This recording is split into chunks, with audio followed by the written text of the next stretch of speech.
Member for Vancouver Fairview.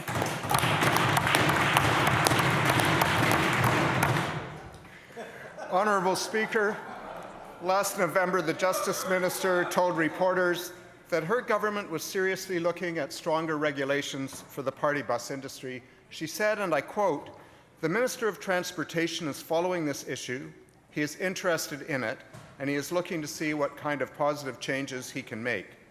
This industry, despite repeated infractions and unsafe practices among many operators, is not even subject to the same oversight as taxis or limousines.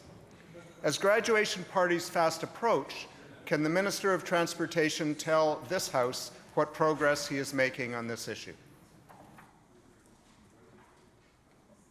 Minister of Transportation and Infrastructure.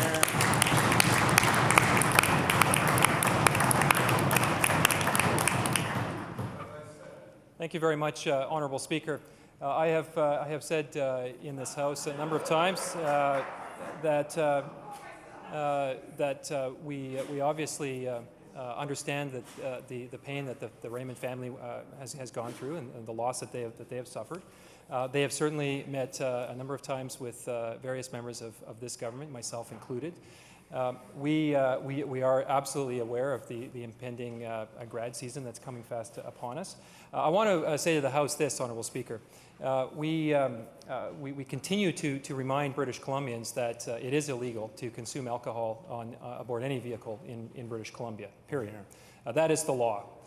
Secondly, through the Passenger Transportation Branch, we continue to meet on a regular basis with party bus operators and make sure that they're aware of their obligations, which is the safe transport of their passengers. And thirdly, Honourable Speaker, we are undertaking a review of Passenger Transportation Branch regulations, with the goal being to see if we can tighten up those regulations to ensure that the operation of these types of vehicles is even safer for the traveling public, and the work is underway on that front.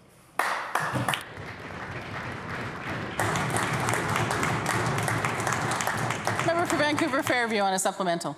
Honourable Speaker, the Justice Minister talks about the Minister looking at positive changes, and the Minister refers to an industry that's clearly unsafe, being made even safer than it already is, so I assume the positive changes are not very much at all. Honourable Speaker, the Minister may not be aware that this month, neighbouring Washington State, the Senate Transportation Committee approved a bill to regulate their party bus industry. It's expected that a common bill will shortly pass both houses. Washington State has seen party bus incidents, but no fatalities to date.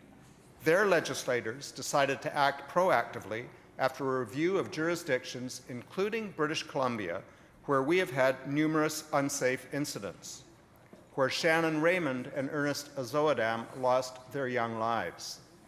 Will the Minister follow the example of Washington State, or will he wait for more tragedies before he finally acts to protect children in British Columbia?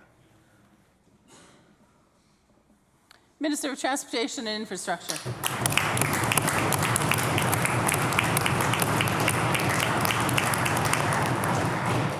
Thank you, Honourable Speaker.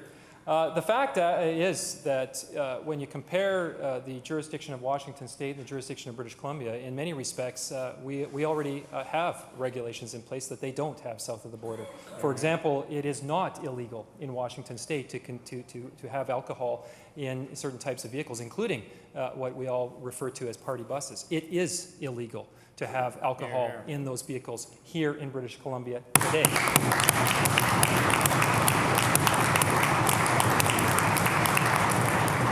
And furthermore, Honourable Speaker, as I have said, I will say again, safety is our #1 priority here. We are working rigorously within the Ministry of Transportation with the Passenger Transportation Branch, along with our other agency partners, including the Ministry of Justice, ICBC, law enforcement, to remind the operators of their obligations and to see if there is a way for us to tighten up additional regulations to make these vehicles even safer than they are today.